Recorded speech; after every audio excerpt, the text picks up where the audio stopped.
Next heading है notation of matrices. इसके पिछले क्लास में हम लोगों ने मैट्रिक्स का डिफिनीशन और आर्डर ऑफ मैट्रिक्स हम लोग पढ़ चुके थे। ठीक है, अब आज की क्लास में हम लोग नोटेशन ऑफ मैट्रिक्स को कैसे डिनोट करते हैं, कैसे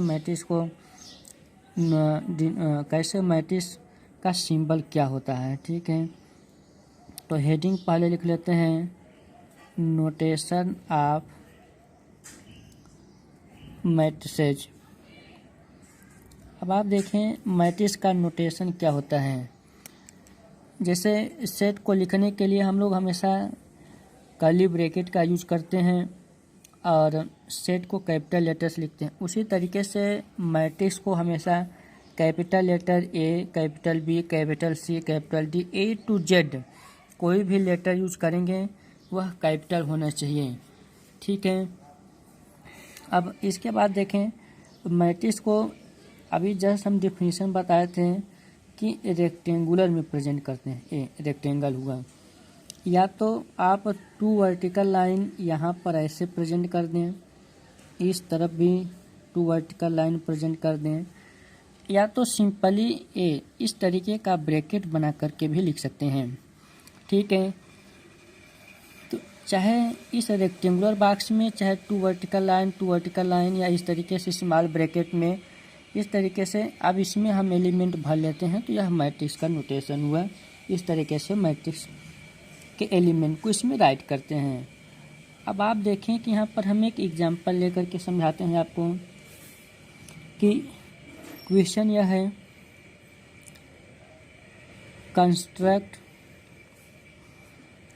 ए 3/2 matrix, construct A 3/2 matrix whose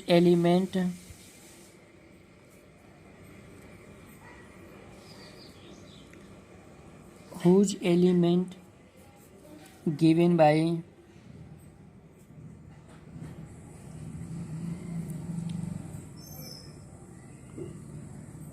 Aij is equals to 2i plus j। अब आप पहले क्वेश्चन को समझ लें। यहाँ पर हम लोगों को कंस्ट्रक्ट करना है 3/2 matrix whose elements given by. यह आप देख रहे हैं कि यह Aij जो है यह एलिमेंट प्रेजेंट कर रहा है। ठीक है, अब यहाँ पर Aij इस तरीके से डिफाइंड है कि 2i plus j। तो जब इसको हम सॉल्व करेंगे तो हमें मैट्रिक्स बनाना है 3/2 आर्डर का, यानी कि 3 रो होना चाहिए और 2 कॉलम होना चाहिए। तो पहले जनरली हम एक इसका स्ट्रक्चर बना लेते हैं कि 3/2 का स्ट्रक्चर कैसा होगा।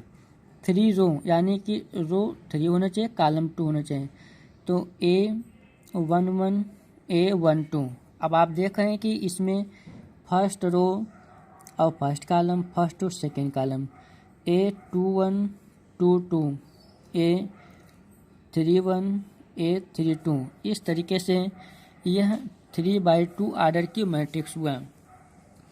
अब हमको यही एलिमेंट चाहिए, A11 चाहिए, A12 चाहिए, A21 A22, इस तरीके से सब एलिमेंट हम फाइंड करेंगे। और यह एलिमेंट कहाँ से फाइंड करेंगे, यहाँ पर आप देख रहे हैं कि Aij is equals to 2i plus j है। अब आप देखें कि Ij जब हम A11 रखेंगे इसका मतलब i की वैल्यू 1 और j की भी वैल्यू 1 है। ठीक है, अब 2 × 1 + 1 यानी कि 2 1 जा 2 + 1, यह कितना हो गया 3 हुआ, यानी A11 = 3। इस तरीके से हम A11 एलिमेंट फाइंड किए हैं। अब इसी तरीके से सब एलिमेंट आपको फाइंड कर लेना होगा जितने भी इसमें एलिमेंट हैं। A12 निकाल लें तो 2 × 1 + 1 यानी A12 1 2 j = 2 होना चाहिए। तो 2 1 जा 2 + 2 कितना हो गया 4 हो गया। A12 की वैल्यू 4 मिला। अब इसी तरीके से हमको सब फाइंड करना होगा। A21 फाइंड करेंगे तो 2 × 2 + 1, तो 2 2 जा 4 + 1 5 हुआ। A22 देखें, आपको समझ में आ रहा होगा। 2 × 2 + 2 2i + j की वैल्यू 2 है, तो 2 2 जा 4 + 2 6 हुआ। अब इसी तरीके से हम A31 फाइंड कर लेंगे। तो ये देखें 2i है, तो i की वैल्यू यहाँ पर 3 है प्लस j की वैल्यू 1 है। 3 2 जा 6 + 1 7 हुआ। और यहाँ पर देखें जब A32 फाइंड करेंगे तो 2 × 3 + 2 2 3 जा 6 + 2 8 हुआ। इस तरीके से जितने भी एलिमेंट थे हमने सबकी वैल्यू को फाइंड कर लिया। अब आप देखें कि जब फाइंड कर चुके हैं तब हम मैट्रिक्स लिख लेंगे, यानी कि मैट्रिक्स A = A11 A12 जो जैसे एलिमेंट हम फाइंड किए हैं उस एलिमेंट को इसमें लिखेंगे। ठीक है, तो अब आप देखें A11 की वैल्यू 3 है, A12 की वैल्यू 4 है, 21 की वैल्यू 5 है। अब हमको देखिए A22 चाहिए, तो A22 की वैल्यू 6 फाइंड किए हैं। 31 की वैल्यू 7 है, 32 की वैल्यू 8 है। इस तरीके से यह हमारा मैट्रिक्स, यह 3/2 आर्डर की मैट्रिक्स कंप्लीट हुई। ठीक है, तो आपको समझ में आ गया होगा। अब यह क्वेश्चन कंप्लीट हुआ, आपको समझ में आ गया होगा। अब देखिए हम एक क्वेश्चन आपको प्रैक्टिस करने के लिए नोट कर दे रहे हैं। इस क्वेश्चन को आप करेंगे। ठीक है, क्वेश्चन यह है, कंस्ट्रक्ट ए 3/3 मैट्रिक्स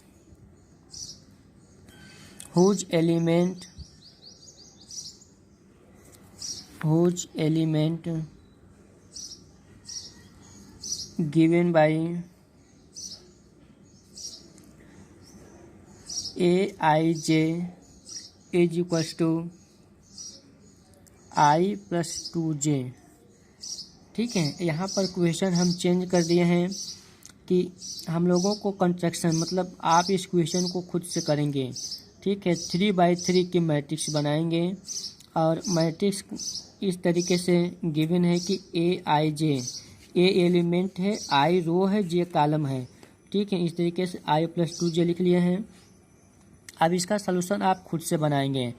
ठीक है, हम इसमें थोड़ा सा आपको हिंट कर दे रहे हैं कि सबसे पहले आप एक इसका स्ट्रक्चर बनाएंगे जो आपसे पूछा जाए। यहाँ पर 3/3 की मैट्रिक्स पूछा गया है, 1/3 क्वेश्चन कर दें या 3/1 कर दें, 2/3 3/2 जो भी।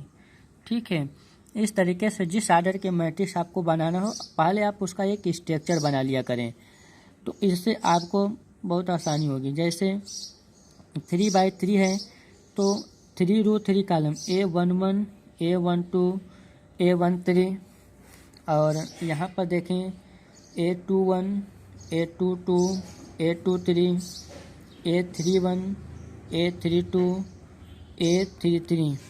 इस तरीके से यह आर्डर हुआ। अब आपको यह 3/3 मतलब इतने आर्डर की मैट्रिक्स बनाना है। A11 A12 A13 ये सब एलिमेंट हैं, फर्स्ट रो फर्स्ट कॉलम। जब आप इसको फाइंड करेंगे, अभी हम ऊपर के क्वेश्चन में समझा चुके हैं कि I = 1 और J = 1 रखेंगे। जब A12 फाइंड करेंगे तो I J यानी कि 1 और यहाँ पे 2 रखेंगे। इसी तरीके से अगर 3/2 फाइंड करना होगा तो I की वैल्यू 3 है और J की वैल्यू 2 है, तो I और J की वैल्यू इस तरीके से रख करके आप इसको कंप्लीट कर लेंगे। कंप्लीट कर करके सब वैल्यू को एलिमेंट आप यहाँ पे फाइंड करेंगे। फाइंड करने के बाद फिर मैट्रिक्स A = जैसे ऊपर हमने A = देके यहाँ पे लिखे हैं, इसी तरीके से आप इसको फिर मैट्रिक्स बना लेंगे और लास्ट में उसका आर्डर लिख लेंगे। ठीक है, अब अगर इस क्वेश्चन में आपसे पूछे जाए कि find the number of element, तो नंबर ऑफ एलिमेंट आप देखें ये आपको बता चुके हैं कि नंबर ऑफ एलिमेंट पे जो इसके आर्डर होते हैं उसका मल्टीप्लाई करने पे जो रिजल्ट मिलता है उतने एलिमेंट उसमें होते हैं, यानी कि 3 × 2, 3 2 जा 6 एलिमेंट मिलेंगे। आप देख रहे हैं कि 1 2 3 4 5 6 एलिमेंट हैं। इसी तरीके से जब इसमें आपको फाइंड करना होगा नंबर ऑफ एलिमेंट, तो 3 × 3 यानी कि 9 एलिमेंट मिलेंगे। ओके।